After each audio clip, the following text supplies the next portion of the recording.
Hi, my name is Catherine, and I'm here to talk about chronic blushing. I'm not a specialist, but I dealt with chronic blushing for 8 years, and this problem was extremely debilitating, which, if you're a blusher, you know that it's very embarrassing and traumatizing, because you can't hide it, and it comes up in many situations, informal, formal. Sometimes it did happen while I was by myself. So it can greatly disrupt your life and relationships.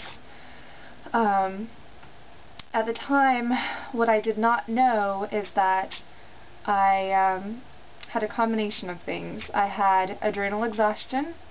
My digestive system had weakened to the point where it could not digest certain foods.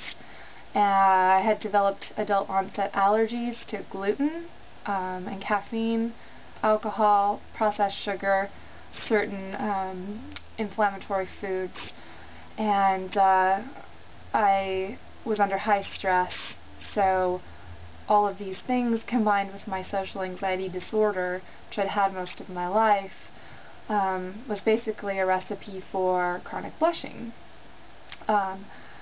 This is probably the most common case, this is one of the most common examples of chronic blushing.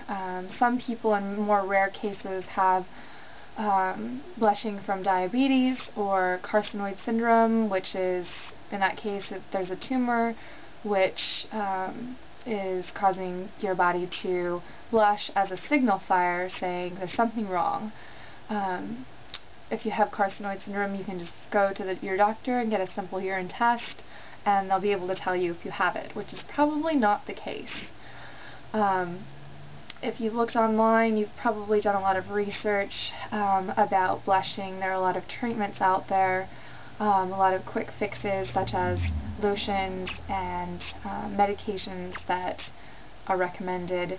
These things do not help if they're taken solely, unless you have a very slight case of blushing and it doesn't occur on a daily basis. One thing you might have heard about is surgery for people who blush, which is called an endoscopic thoracic sympathectomy, or ETS for short. I would not recommend this. The side effects are much worse than the disorder itself, which can be treated holistically and non-invasively.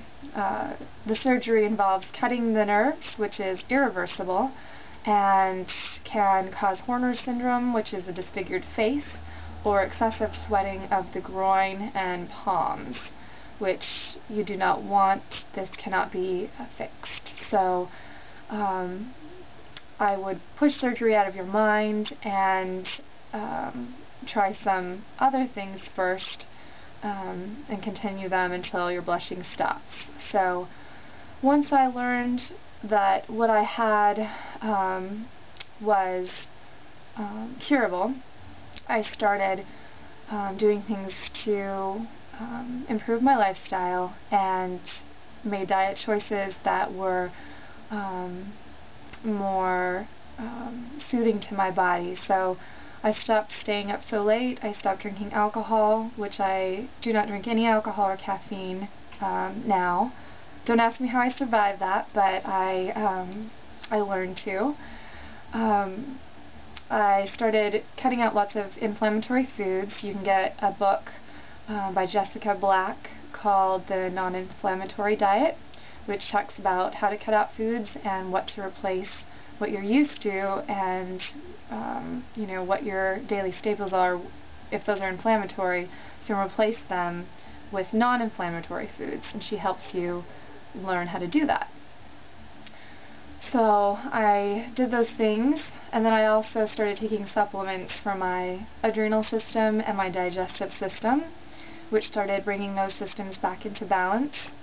I started using hypnosis, which is very, very, very important for chronic blushers, because we develop a blushing phobia or a fear of blushing rather quickly, as it is embarrassing, and we train our brains to anticipate a blush, and it becomes conditioned and very difficult to remove out of our mental patterns. So what we need to do is download hypnosis tracks specifically for blushers and use them on a daily basis to help us relax and learn to control our blushing.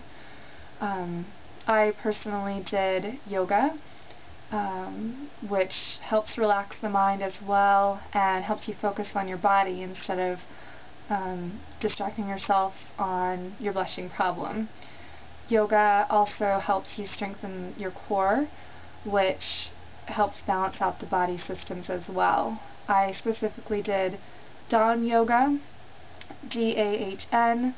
There's a Dawn Yoga Center in most cities in the United States and some in Europe, and they focus on strengthening the digestive system and circulating blood and oxygen in that area, and this is very important. So in summary, what you can do to help yourself stop chronic blushing is change your diet, lower your stressors, sleep well, do yoga or some other relaxing practice, download a hypnosis track, join a forum for people who have blushing and have learned techniques and tricks to stop it, and just for support. It's nice to know that you're not alone. One forum online is actually a Facebook group, and it's called Defeat Blushing. And the person who started it is one of my very close friends who also had the same problem as I did. So you can go on there and join that Facebook group to learn treatments and resources that are great for chronic blushers and to help them learn how to stop. So I know that you can do this. I know that you can get through it. It won't be a lifelong disorder if you make the right decisions. Some things I might recommend, if you can afford it, is to go to a naturopath specifically and ask about food allergies, ask about adrenal exhaustion or thyroid disorder, and ask about the digestive tract and how to strengthen that. Those things might help. Also, a nutritionist can help you learn what foods are best for you. You can also visit your personal doctor and tell them what's going on, and they might be able to help you rule out certain things like carcinoid syndrome or diabetes or disorders like that. So I hope this helps, and just know that you're not alone and you will get through this. So thanks so much for watching, and good luck.